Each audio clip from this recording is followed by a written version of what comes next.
নমস্কার নমস্কার নমস্কার নমস্কার নমস্কার নমস্কার আপনাদের সবাইকে সবাইকে সবাইকে নমস্কার জানাচ্ছে আপনাদের সৌমিত্র বসু। সবাইকে অজস্র শুভকামনা জানাচ্ছে, সবাইকে স্বাগত জানাচ্ছে আজকের এই শরণাগত অনুষ্ঠানে এবং সবাইকে শুভ সকাল জানাচ্ছে। শুভ হোক, শুভ হোক, সকলের শুভ হোক, ভালো হোক, কল্যাণ হোক, মঙ্গল হোক, সকলের ভালো হোক।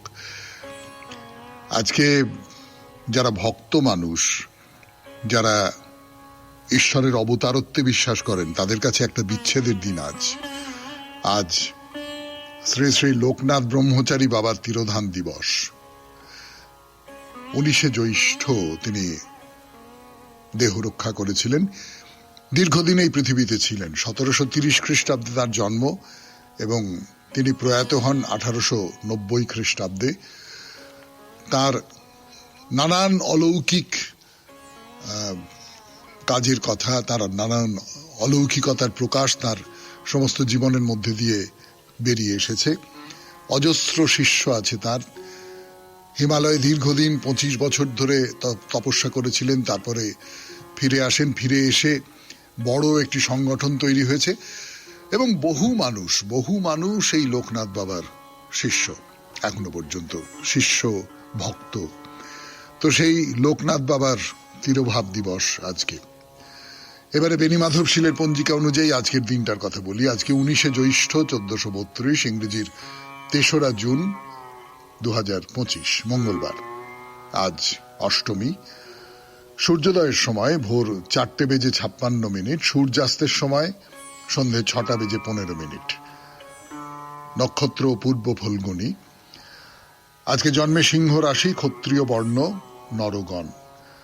আমাদের হোয়াটসঅ্যাপে চিঠি পাঠাবার নাম্বার 9831922927। চিঠির গোড়ায় অতি অবশ্যই SG লিখতে হবে। এবারে বলি আজকের অনুষ্ঠান সম্পর্কে। আজকের অনুষ্ঠানে প্রথমে তো পুরাণ চিরন্তনে আমরা পুত্র নিয়ে কথা বলছিলাম।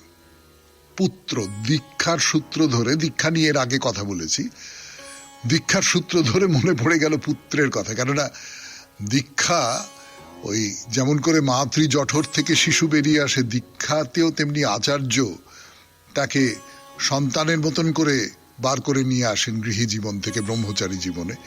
সেই সূত্র ধরে মনে পড়ে গেল পুত্রের কথা। সেই পুত্রের কথা শোনাচ্ছি আপনাদের। যে মানুষের যে ঋণগুলো আছে, সেই ঋণগুলো একটা হচ্ছে পিতৃঋণ। সেই পিতৃঋণ শোধ করবার জন্য বংশের ধারা প্রবাহিত রাখতে হয় এবং তার জন্যে পুত্রের জন্ম দরকার। সেই জায়গা থেকে আমরা কথা শুরু করব। তারপর চলে যাব স্বামী বিবেকানন্দের রচনা থেকে পাঠ, কর্মজীবনে বেদান্ত, 2য় পর্ব। যতটা পড়েছিলাম পড়ে শোনাবো। তারপর ঠাকুর শ্রী রামকৃষ্ণ পরমহংসদেবের কথামৃত থেকে পাঠ। তারপর স্বামী গোকুলানন্দের মানসিক চাপ জয় করার উপায়, তাই নিয়ে তার অত্যন্ত মূল্যবান লেখা, আমার তো অন্তত তাই মনে হচ্ছে। বিজ্ঞান এবং আধ্যাত্মিকতা, এই দুটির চমৎকার সংমিশ্রণ ঘটেছে তার লেখার মধ্যে। আপনাদের চিঠিপত্র এবং শেষে বাইরে দূরে। আমরা এখন কালিম্পংয়ে। এখন গানের পর পুরাণ চিরন্তন 92.7 বিগ FM এ শুনছেন জীবনের সহজ পাঠ, শরণাগত। গানের পর ফিরে এলাম 92.7 বিগ FM এ, শরণাগত অনুষ্ঠান শুনছেন। তো যেটা হয়েছে যে এই যে পিতৃঋণ শোধ করতে হবে, পিতৃঋণ শোধ করবার জন্য পুত্রের প্রয়োজন, এইটা এমন একটা ব্যাপার হয়ে দাঁড়ালো। তার ফলে এরম একটা দাঁড়ালো যে মানে পুত্র লাভ করলে তবেই পরলোকে স্বর্গসুখ পাওয়া যাবে। পুত্র হলে তাকে আর একটা বিশেষ নরকে আর যেতে হবে না। পুত নামক নরক থেকে যে ত্রাণ করে সেই হচ্ছে পুত্র। মানে পুত্র শব্দের একেবারে আক্ষরিক অর্থ যাকে বলে, সেটা নাকি এই রকম, মানে বিধাতা নাকি এইরকম বলেছেন যে পুত নামক নরক থেকে তুমি যদি ত্রাণ পেতে চাও তাহলে তোমাকে পুত্রের জনক বা জননী হতে হবে। আসলে মনুসংহিতায় এই যে পুত্র বিষয়ক সংজ্ঞাটা যেটা আছে, এটা মনুসংহিতায় আছে। এর মধ্যে হঠাৎ করে পুত বলে একটা নরকের কথা চলে এসেছে। আমরা এরকম পুত বলে কোনো নরকের কথা আমরা কিন্তু শুনিনি কখনো। এবং এইটা আসলে ওই যে পুত্র জন্মানোটা প্রায় বাধ্যতামূলক, এরকম একটা ধারণা মনের মধ্যে তৈরি করে দেওয়া হচ্ছে। তার কারণটা খুব পরিষ্কার, আপনারা বুঝতেই পারেন, তার মধ্যে কোনো গন্ডগোল নেই। সেটা হচ্ছে যে পুত্র আমার বংশে থেকে গেল, কন্যাকে অন্যের বাড়িতে দিয়ে দিতে হবে। পুত্রের মধ্যে দিয়েই কাজে কাজে আমার বংশধারা প্রবাহিত হলো, মামার বাড়ির মধ্যে দিয়ে নয়। আমার নিজের সন্তানের মধ্যে দিয়ে আমি আমার বংশের ধারা প্রবাহিত রাখছি। এইরকম একটা ধারণা থেকে হয়েছে। কিন্তু এই ধারণাটাকে জোরদার করবার জন্য পুত নামে একটা নরকের কথা বলা হয়েছে। তো এই যে পুত বলে যে নরকটা, সেই নরকের নাম কিন্তু বেদে বলুন, বেদাঙ্গ বলুন, উপনিষদ বলুন, কোথাও নেই, কোনো পুরাণে নেই। বরং বলতে পারি যে ওই পুত্র শব্দটার থেকে পুত বলে একটা নরকের পরিকল্পনা করা হয়েছে। আসলে এই পুত্র শব্দের মধ্যে ত্রাণ করা অর্থে ত্রয়ী ধাতুর প্রয়োগ ঘটিয়ে পুত নামে একটা নরকের কল্পনা করা হয়েছে। এবং এটা একেবারে কৌশল করে করা হয়েছে। কি কৌশল সেটা তো আপনাদের শোনালাম। একটা কথা এই সূত্র ধরে বলতে পারি, সেটা হচ্ছে বিষ্ণু পুরাণের মতো প্রাচীন পুরাণে আমরা এক জায়গায় অনেকগুলো নরকের নাম একসঙ্গে পেয়েছি। রৌরব নরকের নাম পেয়েছি, শুকর নরকের নাম পেয়েছি, কৃমি ভোজন, লালভক্ষ, অশিপত্রবন ইত্যাদি নানান রকমের সমস্ত বিখ্যাত বিখ্যাত নরক আছে, সাংঘাতিক সাংঘাতিক নরক। কিন্তু পুত নামে কোন নরকের নাম সেখানে নেই। অথচ বেন রাজা, খুব অত্যাচারী এক রাজা বেন, তার দক্ষিণ হস্ত মন্থন করে যখন পৃথিবীর প্রথম সার্থক রাজা পৃথুকে পাওয়া গেল, ঋষিরা পেলেন, তখন বিষ্ণু পুরাণ মন্তব্য করল, পৃথুর মতো মহান সৎপুত্রের জন্ম হওয়ায় এই অত্যাচারী বেন রাজাও পুত নামক নরক থেকে মুক্তি পেয়ে স্বর্গ লাভ করলেন। অর্থাৎ সেই সময়ে, সেই পুরাণের সময়, বিষ্ণু পুরাণের সময়ও কিন্তু এই ধারণাটা, পুত নামক নরকের ধারণাটা প্রচলিত ছিল। পুরাণ চিরন্তন শুনছেন 92.7 বিগ FM এ শরণাগত অনুষ্ঠানে। আরো কথা বলবো পুত্র নিয়ে, ফিরে আসছি গানের পর। পুর মতো সৎপুত্রের জন্ম হওয়ায় এই পুত নামক নরক থেকে মুক্তি পেয়ে তিনি স্বর্গ লাভ করলেন। শ্লোকটা ভালো করে লক্ষ্য করি। সৎপুত্রেণ চ জাতেন বেণোপি ত্রিদিবং যয়ৌ পুণ্যাম্ন নরকাৎ ত্রাতু সতেন সুমহাত্মনা। এই শ্লোকটা যে ভাবনা থেকে লেখা হয়েছে এবং এখানে পুত বলে নরকের যে ভাবনাটা নিহিত আছে, তার মধ্যে কিন্তু এই পৌরুষেয়তা যাকে বলে, পুরুষ হতে হবে যে পুত্র, সেইটা নেই। বরং এই শ্লোকের তাৎপর্য হচ্ছে এটাই যে পুত্র লাভের সঙ্গে সঙ্গেই যে একজন পিতা নরকবাস থেকে বেঁচে যাচ্ছেন তা কিন্তু নয়। বরং যে পুত্র পিতাকে তার অন্যায়, অকীর্তি, অনাচার থেকে মুক্ত করে, সে পুত নামক নরক থেকে পিতাকে ত্রাণ করে। মানেটা কিরকম পাল্টে গেছে দেখুন। মানে বাবা অত্যাচারী, কিন্তু তার ছেলে, ধরুন প্রহ্লাদের কথা যদি ধরি, প্রহ্লাদ তাহলে হিরণ্যকশিপুকে পুত নামক নরক থেকে ত্রাণ করবার যোগ্য বালক। এখানেও তেমনি বেনের ছেলে, বেন নামে যে রাজা, তার ছেলে পৃথু, তিনিও বাবাকে নরকবাস থেকে রক্ষা করছেন। তো এই মানেটাকে পাল্টে অন্য রকমের একটা মানে করে দেওয়া হলো। মানে তাহলে পুত্র বলতে কাকে বোঝায়? পুত্র বলতে তাকেই বোঝায় যে নিজের মাহাত্ম্য, ধর্ম, সুকীর্তি এই সমস্তর মধ্যে দিয়ে বাবার যে অন্যায়, অধর্ম, অসাধুতা, কুৎসা, সেই সমস্ত দূর করে দিতে পারে। বিষ্ণু পুরাণ যে বেনের পুত্র বা কুৎসা মুক্তির ভাবনাটাকেই পুণ্যামক নরক থেকে মুক্তি বলে ভেবেছে, এবং সেইখানেই যে পৃথু মহারাজের পুত্রত্বের তাৎপর্য চিহ্নিত হয়, সেটা পদ্মপুরাণেও আছে। তাহলে ব্যাপারটা কি দাঁড়ালো? পুত্র পিতাকে পুত নামক নরক থেকে ত্রাণ করবে যদি সেই পুত্র পিতার সমস্ত অন্যায়, সমস্ত পাপ, সমস্ত ব্যভিচারকে তার নিজের কাজ দিয়ে মুছে দিতে পারে। শুনলেন পুরাণ চিরন্তন 92.7 বিগ এফএম এ শরণাগত অনুষ্ঠান শুনছেন।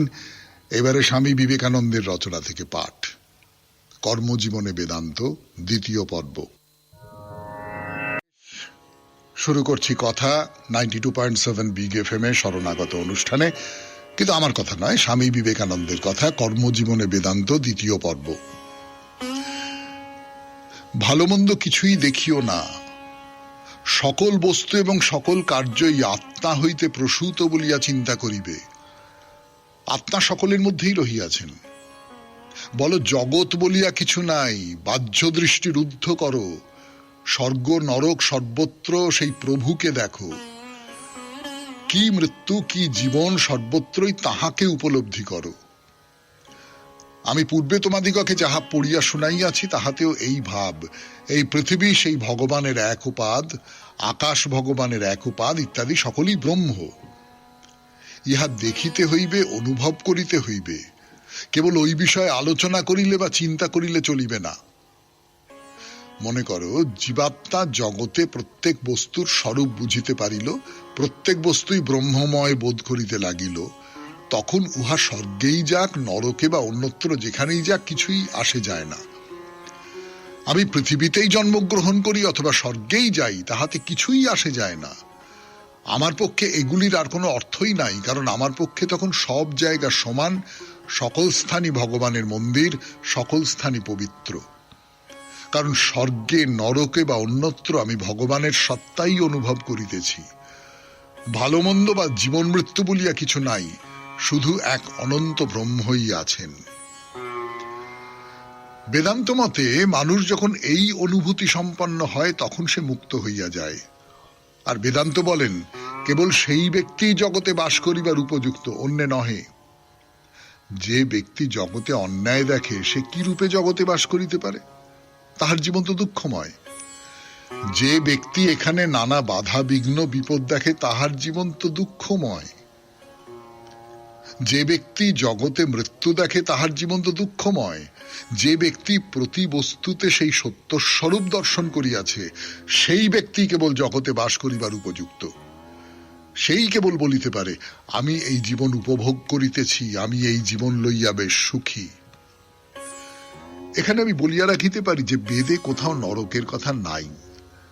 বেদের অনেক পরবর্তী পুরাণে এই নরকের প্রসঙ্গ আছে। বেদে সর্বাপেক্ষা অধিক যে শাস্তির কথা পাওয়া যায় তাহা পুনর্জন্ম, অর্থাৎ আর একবার উন্নতির সুবিধা লাভ করা।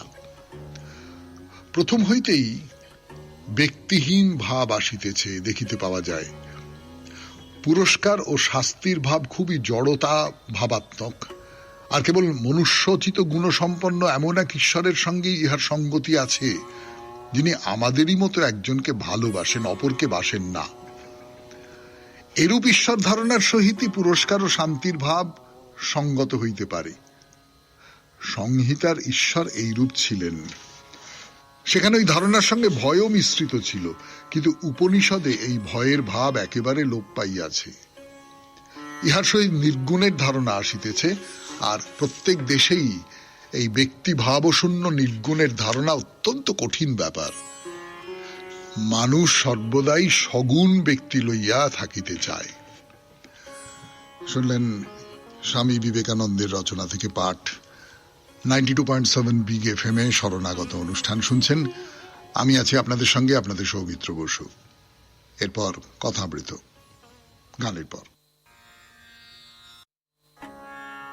এবারে কথামৃত থেকে পাঠ, 92.7 বিগ এফএম এ শরণাগত অনুষ্ঠান শুনছেন। আমি আছি আপনাদের সঙ্গে, আপনাদের সৌমিত্র বসু। কথামৃত। ঠাকুর কি বলছেন? আমাদের মতো মানুষদের উপদেশ দিচ্ছেন। সন্ন্যাসীর কর্তব্য কি তাই নিয়ে কথা বলেছেন। বলছেন গৃহী মানুষের ক্ষেত্রে ব্যাপারটা অন্যরকম। গৃহী মানুষের ক্ষেত্রে আবার একটা বুদ্ধি বিবেচনার ব্যাপার রয়েছে, একটা নির্বাচনের ব্যাপার রয়েছে, একটা বেছে নেওয়ার ব্যাপার রয়েছে। সে বেছে নেওয়ার ব্যাপারটা কি?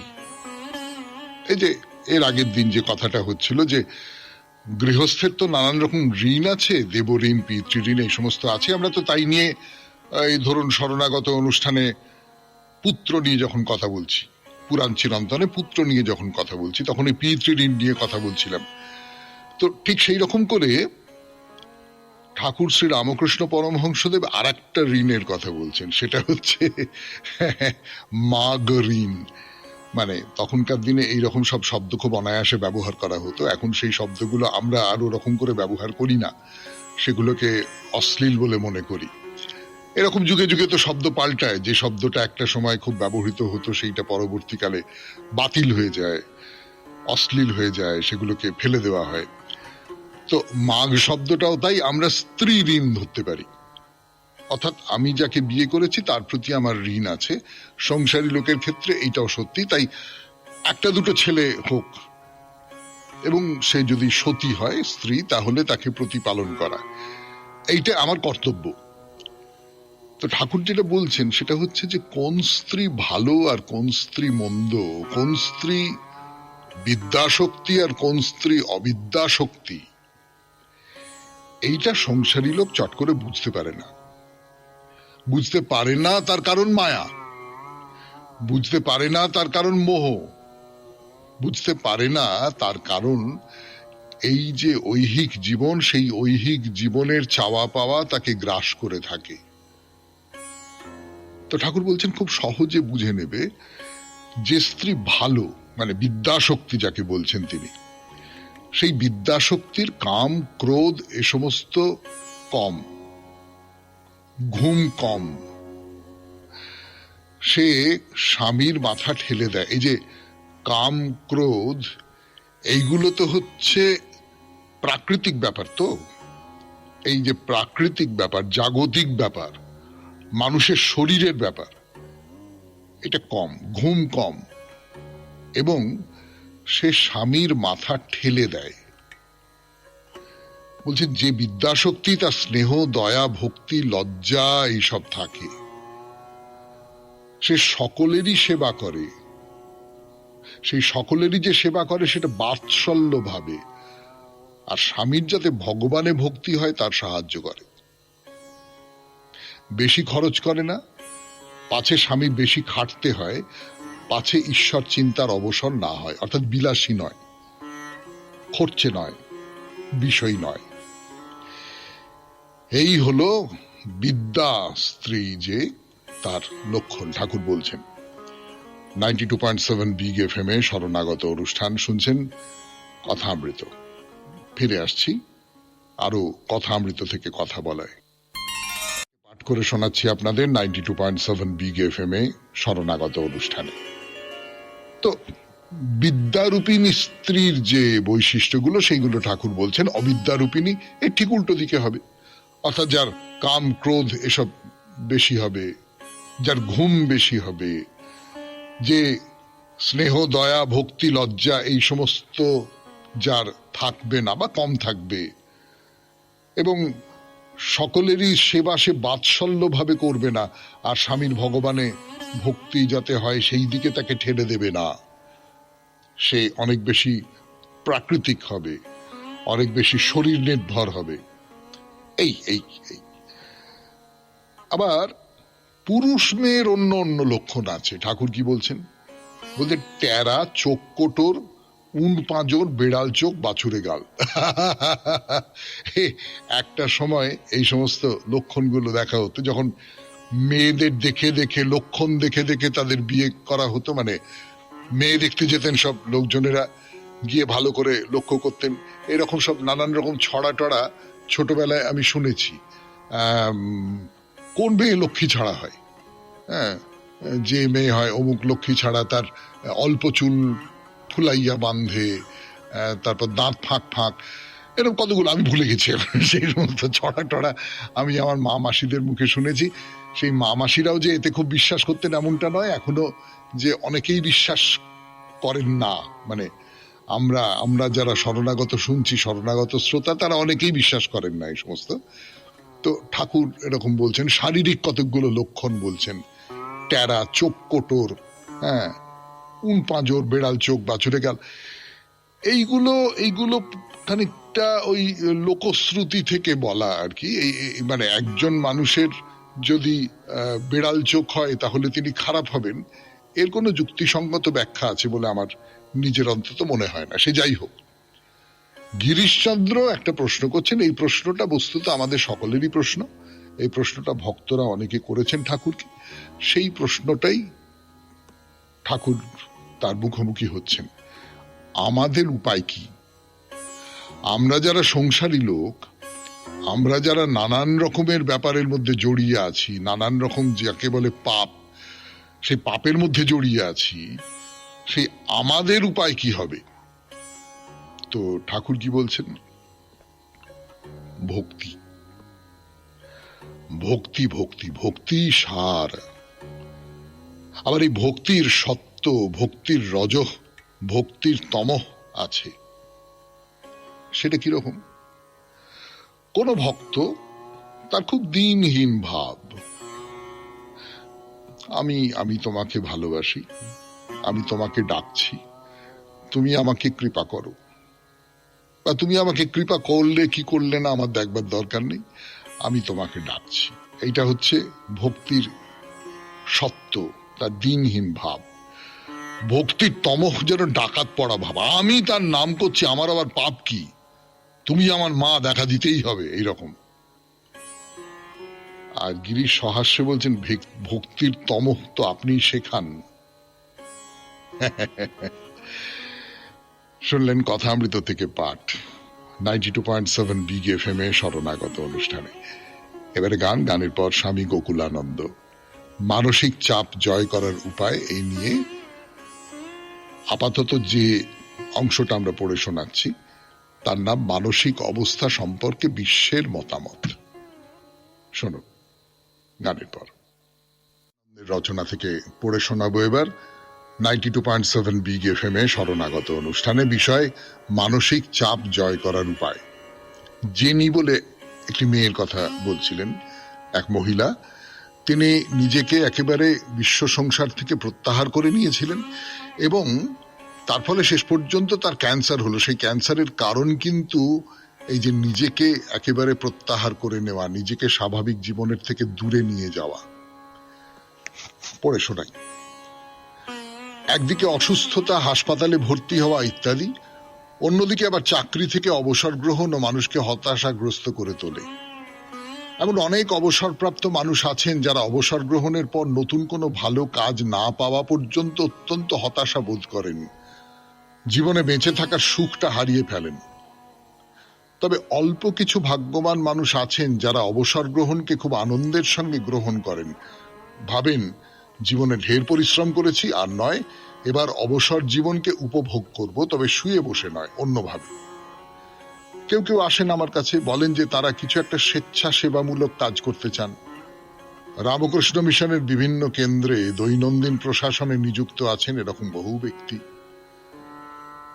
সক্রিয়ভাবে চাকরিতে থাকাকালীন যাদের জীবনটা বেশ স্বচ্ছন্দ মসৃণ ছিল, এমন মানুষেরা কিন্তু হঠাৎ অবসর গ্রহণের পরে ব্যাপারটা ঠিক মানিয়ে নিতে পারেন না। ভাবেন এই অফুরন্ত সময় আমি এখন কি করে কাটাবো। এরাও হয়ে পড়েন হতাশার শিকার। আবার কোনো মানুষকে নিম্নতর কোনো কাজে বহাল করলেও তার মধ্যে তীব্র হতাশার সঞ্চার হয়। কর্তৃপক্ষ হয়তো তার প্রতি অবিচার করেছেন, তাকে দেওয়া হয়েছে হীনতর কোনো কাজ অথবা এমন কোনো কাজ যা ক্ষুণ্ণ করে তার শারীরিক স্বাধীনতাকে, বা তীব্র হাঁপানি বা ওই জাতীয় কোনো বিষম যন্ত্রণাময় রোগের সূচনা করে। এক্ষেত্রেও আশাহীনতা জাঁকিয়ে বসবেই।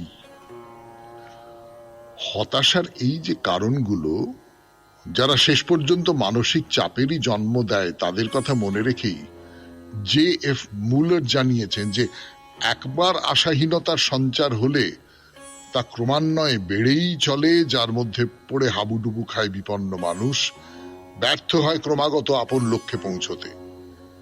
যতই চেষ্টা সে করুক না কেন, সম্ভাব্য সমাধানে কখনোই সে পৌঁছতে পারে না। ক্রমে ক্রমে হারিয়ে ফেলে নিজের উপর বিশ্বাস। এর থেকেই আসে তীব্র এক হতাশা, যখন সবকিছু অন্ধকার বলে মনে হয়, জীবনের সব উজ্জ্বল সম্ভাবনাগুলো অসার হয়ে যায়। এমন কোন ব্যক্তি ধীরে ধীরে গুটিয়ে নেয় নিজেকে সমস্ত সামাজিক সম্পর্ক থেকে, তার ঘুম যায় হারিয়ে, খিদে নষ্ট হয়, আর তার শক্তি অর্থাৎ প্রাণময় কোষ নিঃশেষ হয়ে যায়, নিষ্ক্রিয় হয় মনোময় কোষ, সে ব্যর্থ হয় সিদ্ধান্ত নিতে। ফলত শান্তি স্বস্তির আশায় সে হয়তো মদ বা মাদকের আশ্রয় নেয়। শান্তি এতে আসে না কখনোই। আশাহীনতার তুমুল তরঙ্গ তাকে ডুবিয়ে ভাসিয়ে নিয়ে যায়। শুনলেন স্বামী গোকুলানন্দের রচনা থেকে পাঠ 92.7 বিগ এফএম এ শরণাগত অনুষ্ঠানে। এবারে চিঠিপত্র। সুমিত্রা দাস চিঠি লিখেছেন সল্ট লেক সিটি থেকে। পড়ে শোনাবো সেই চিঠি। ফিরে এলাম গানের পর। 92.7 বিগ এফএম এ সুমিত্রা দাসের চিঠি পড়ে শোনাচ্ছি আপনাদের। সুপ্রভাত শ্রদ্ধেয় সৌমিত্র বসু। আমার আজকের চিঠিটি অনুযোগ অথবা অভিযোগ কোনো কিছুর জন্যই নয়। আমার একটি ছোট্ট প্রস্তাব আছে আপনার কাছে এবং পরোক্ষে সকল শ্রোতা বন্ধুদের কাছে। শরণাগত সৌরভ বহুদূর পর্যন্ত ছড়িয়ে গিয়েছে। অগণিত শ্রোতা শুধু ভালোবেসে ভোরবেলা উঠে এই অনুষ্ঠানটি শোনেন। স্বভাবতই বিষয়ভিত্তিক চিঠির লেখকের সংখ্যা প্রচুর পরিমাণে বেড়ে গিয়েছে, কিন্তু সবার চিঠি পাঠ হয় না। বারে বারে এই অনুযোগ আসে আপনার কাছে। ব্যক্তিগতভাবে আমি বলবো, এত চিঠি পড়া কিছুতেই সম্ভব নয়। এই প্রসঙ্গে অনেকদিন ধরে একটি ভাবনা মনের মধ্যে ঘোরাফেরা করছে, কিন্তু যেহেতু আমার চিঠি একটানা বহুদিন পাঠ হয়নি, তাই সেই সময় এই প্রস্তাবটি দিলে মনে হতে পারে আমার চিঠি পঠিত হবার জন্য আমার এমন আর্জি। ইদানিং আমার চিঠি পাঠ হয়েছে, সেই কারণে এবার প্রস্তাবটি রাখতেই পারি। আকাশবাণীর একটি চিঠিপত্রের বিভাগে রোজ সকালে 8 ঘন্টা চিঠি পাঠ হয়। মাসের 2টি পক্ষে 2টি বিষয় দেওয়া হয়। শ্রোতাদের কাছে সুস্পষ্ট নির্দেশ থাকে, প্রথম পক্ষে যাদের চিঠি পাঠ করা হবে, দ্বিতীয় পক্ষে তারা চিঠি পাঠাবেন না। তাতে যাদের চিঠি প্রথম পক্ষে পড়া হলো না, দ্বিতীয় পক্ষে তাদের একটি সুযোগ রইল। আমাদের শরণাগত অনুষ্ঠানে আমরা কি এই নিয়মটি চালু করতে পারি? যেমন গতদিনের বিষয় নিয়ে আমার চিঠি পাঠ হয়েছিল, এর পরদিন আপনার দেওয়া বিষয় নিয়ে আমি চিঠি পোস্ট করব না। আমার লিখতে ইচ্ছে হতেই পারে, নিজের খাতায় লিখে রাখবো। সেই কবে লেখাজোখা করতাম ভুলেই গিয়েছিলাম। আপনি সেই ধুলোমাখা ভালোবাসার তরঙ্গটি নামিয়ে ঝেড়ে মুছে সামনে আনতে শেখালেন, নতুনভাবে মনের জানলাগুলি খুলতে শেখালেন। আপনার প্রতি কৃতজ্ঞতার সীমা পরিসীমা নেই। আমার মতো কত বন্ধুই তো তাই করেছে। আমি মন থেকে চাই তাদের চিঠির মধ্য থেকে সুন্দর চিঠিগুলি আপনার সুললিত কণ্ঠে স্থান পাক, আমরা শুনে সারাদিন আনন্দে ভাসি। সেই কারণেই এই প্রস্তাব। পাঠযোগ্য হলে আর শব্দ সংখ্যা সঠিক হলে আমার প্রস্তাবটি সবাইকে শোনালে ভালো লাগবে। শুভেচ্ছা ও ভালোবাসা Anibar, Sumitra Das, Salt Lake City. খুব ভালো প্রস্তাব, খুবই ভালো প্রস্তাব, কিন্তু এই প্রস্তাবটা আপনাদেরই মানতে হবে। আমি না গত 15 দিনে কার কার লেখা চিঠি পড়া হয়েছে সেইটা মাথায় রাখবো, মনে রাখবো, তারপরে চিঠি যখন বাজবো তখন তাদের বাদ দেবো। এতটা না আমার পক্ষে একটু চাপ হয়ে যাবে। আপনারা যদি একটু ভাবেন যে আমার চিঠিটা তো আজকে পড়া হলো, আচ্ছা আমি 7 দিন চিঠি লিখবো না, যদি এইরকমটা ভাবেন তাহলে সেটা বরং হতে পারে, তাই না? খুব ভালো প্রস্তাব সুমিত্রা দেবী, আপনাকে অনেক অনেক ধন্যবাদ। তাহলে এবারে গানের পর বাইরে দূরে 92.7 FM এ শুনছেন শরণাগত, জীবনের সহজ পাঠ। শরণাগত অনুষ্ঠান শুনছেন, আমি আছি আপনাদের সঙ্গে, আপনাদের সৌমিত্র বসু। আমরা এখন দেখছি কালিম্পং এর মঙ্গল ধাম মন্দির বা ধর্মস্থান বা আশ্রম, যা কিছু বলুন না কেন, সেই সূত্র ধরে আপনাদের একটা কথা বলা হচ্ছিল। কথাটা হচ্ছে যে এই যে মন্দিরের মধ্যে ঢুকেছি, তো আমরা ঢুকে মূল যে মন্দিরে যেখানে দেবতাদের অধিষ্ঠান, সেই জায়গাটাকে পরে দেখব। তার আগে এই যে ঘরের একেবারে শেষে দেবতাদের যেখানে রাখা হয়েছে, তার বাইরে গোটা ঘর জুড়ে নানান রকম মূর্তি দিয়ে একটা প্যানেল তৈরি করা হয়েছে, এবং সেখানে কৃষ্ণের লীলার নানান রকমের সব মূর্তি আছে। আমি তার সূত্র ধরে যে কথাটা বলছিলাম সেটা আরেকবার মনে করিয়ে দিই আপনাদের। সেটা হচ্ছে যে এই যে কৃষ্ণলীলার নানান রূপ, নানান কাহিনী আপনাদের বলছিলাম, সত্যি সত্যি বলছি, এর মধ্যে কোনো কোনো রূপ দেখে, কোনো কোনো মূর্তি দেখে আমি ঠিক বুঝতে পারিনি যে এটা কোন ঘটনার কথা বলা হচ্ছে। তার কারণ আমি কৃষ্ণলীলার সবটা জানি না, মানে মহাভারতে যা কিছু আছে তার সবটা জানিয়ে হয়তো তাও নয়, কিন্তু মহাভারতের বাইরেও কৃষ্ণলীলার নানান কিছু রয়েছে, নানান ঘটনা রয়েছে, সেগুলো তো আমি আরো জানি না। নানান স্থানীয় এলাকায় কৃষ্ণকে নিয়ে নানান রকম কিংবদন্তি তৈরি হয়ে উঠেছে। তো এইরকম করে কৃষ্ণলীলা বলুন, রামলীলা বলুন, যা কিছু বলুন না কেন, তার নানান রকমের ব্যাখ্যা আছে, তার নানান রকমের, ইংরেজিতে যাকে বলে ভার্সন, সংস্করণ বলতে পারেন হয়তো, সেটা নানান রকমের আছে। এই কথাটা মনে রাখা খুব জরুরি।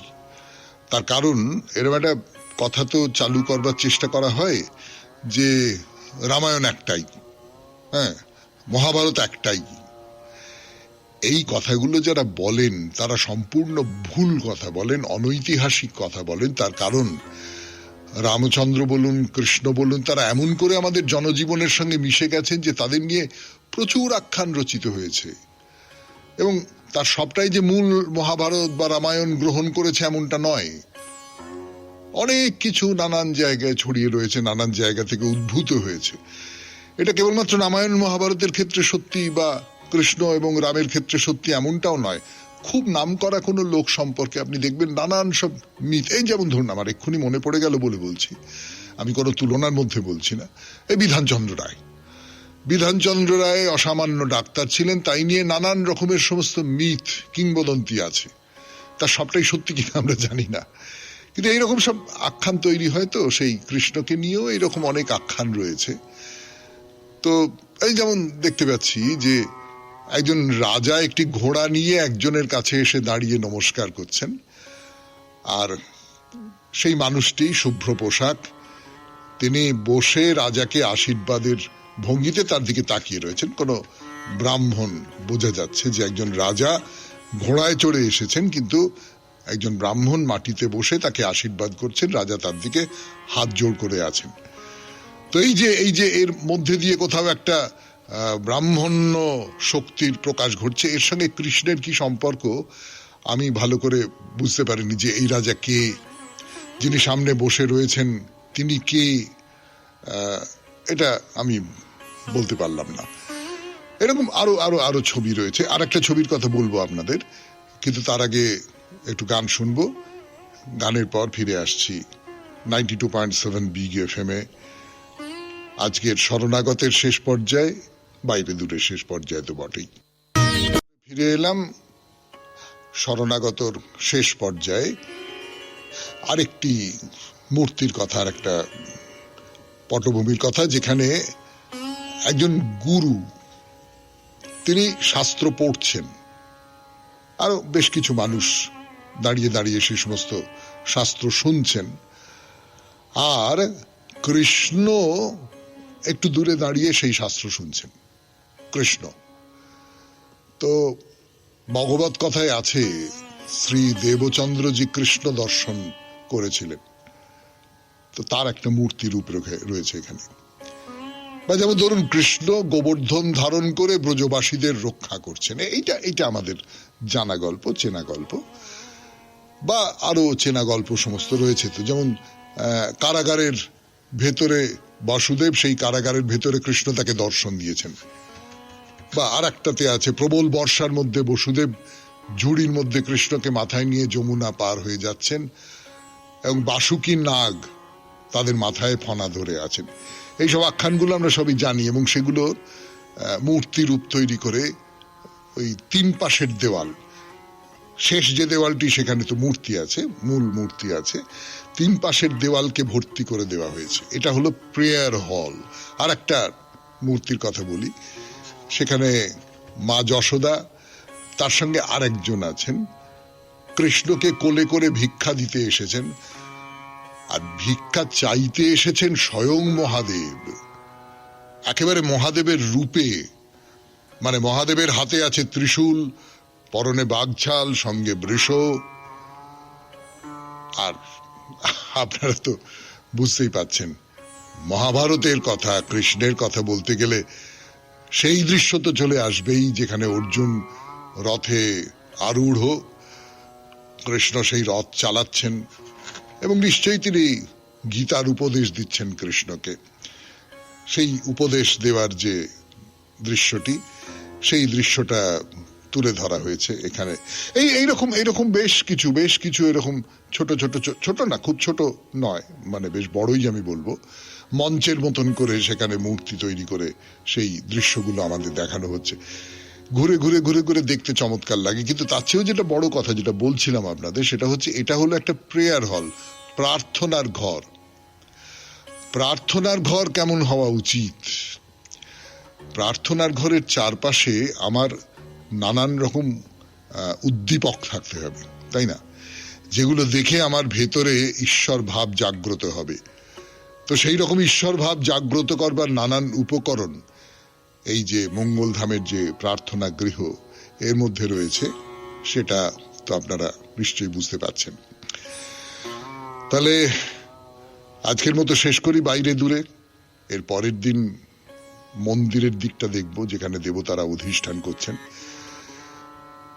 92.7 বিগ FM এ শরণাগত অনুষ্ঠানে যদি চিঠি লিখতে হয়, তাহলে আপনারা সকলেই জানেন, হোয়াটসঅ্যাপে চিঠি পাঠাবার নাম্বার 9831922927। চিঠির গোড়ায় অতি অবশ্যই SG লিখতে হবে। এবং আপনাদের মনে করিয়ে দিই যে আমাদের সামনের বৃহস্পতিবারে যে আপনাদের চিঠিপত্রের আসর বসবে, সেই আসরের চিঠিপত্র, মানে আগামী যে বৃহস্পতিবারে বসবে, বিষয় হচ্ছে গঙ্গা। গঙ্গা নিয়ে আপনার অভিজ্ঞতা, গঙ্গা স্নানের অভিজ্ঞতা হতে পারে, গঙ্গা পুজো দর্শনের অভিজ্ঞতা হতে পারে, বা যা হোক কিছু, এমনি গঙ্গা দর্শনের অভিজ্ঞতা হতে পারে। গঙ্গা। তাহলে আজকের মতো শেষ করি শরণাগত। শেষ করব তো রবীন্দ্রনাথের কবিতা দিয়ে, শেষ সপ্তকের কবিতা পড়ে শোনাই। আপনারা তো জানেন যে রবীন্দ্রনাথ শেষ বয়সে বিশেষ করে খুব ছবি আঁকতেন। বাক্যের সৃষ্টির পরে আমার সংশয় জন্মে গেছে, এরকম একটা কথা বলেছিলেন তিনি। ছবি আঁকতেন খুব, তো সেই তাই নিয়ে কবিতা পড়েছি আজ। রেখার মায়ায় কথা ধনী ঘরের মেয়ে, অর্থ আনে সঙ্গে করে। মুখরার মন রাখতে চিন্তা করতে হয় বিস্তর। রেখা অপ্রগল্ভা, অর্থহীনা, তার সঙ্গে আমার যে ব্যবহার সবই নিরর্থক। গাছের শাখায় ফুল ফোটানো, ফল ধরানো, সে কাজে আছে দায়িত্ব। গাছের তলায় আলো ছায়ার নাট বসানো, সে আর এক কাণ্ড। সেইখানেই শুকনো পাতা ছড়িয়ে পড়ে, প্রজাপতি উঠতে থাকে, জোনাকি ঝিকমিক করে রাতের বেলা। বনের আসরে এরা সব রেখা বাহন, হালকা চালের দল, কারো কাছে জবাবদিহি নেই। কথা আমাকে প্রশ্রয় দেয় না, তার কঠিন শাসন। রেখা আমার যথেচ্ছাচারে হাসে, তর্জনী তোলে না। কাজকর্ম পড়ে থাকে, চিঠিপত্র হারিয়ে ফেলি, ফাঁক পেলেই ছুটে যাই রূপ ফলানোর অন্দরমহলে। এমনি করে মনের মধ্যে অনেক দিনের যে লক্ষ্মী ছাড়া লুকিয়ে আছে, তার সাহস গেছে বেড়ে। সে আঁকছে, ভাবছে না সংসারের ভালো মন্দ, গ্রাহ্য করে না লোকমুখের নিন্দা প্রশংসা। সবাই খুব ভালো থাকবেন, আনন্দে থাকবেন। নমস্কার। নমস্কার নমস্কার নমস্কার নমস্কার নমস্কার নমস্কার আপনাদের সবাইকে সবাইকে সবাইকে নমস্কার জানাচ্ছে আপনাদের সৌমিত্র বসু। সবাইকে অজস্র শুভকামনা জানাচ্ছে, সবাইকে স্বাগত জানাচ্ছে আজকের এই শরণাগত অনুষ্ঠানে, এবং সবাইকে শুভ সকাল জানাচ্ছে। শুভ হোক, শুভ হোক, সকলের শুভ হোক, ভালো হোক, কল্যাণ হোক, মঙ্গল হোক, সকলের ভালো হোক। আজকে যারা ভক্ত মানুষ, যারা ঈশ্বরের অবতারত্বে বিশ্বাস করেন তাদের কাছে একটা বিচ্ছেদের দিন আজ। শ্রী শ্রী লোকনাথ ব্রহ্মচারী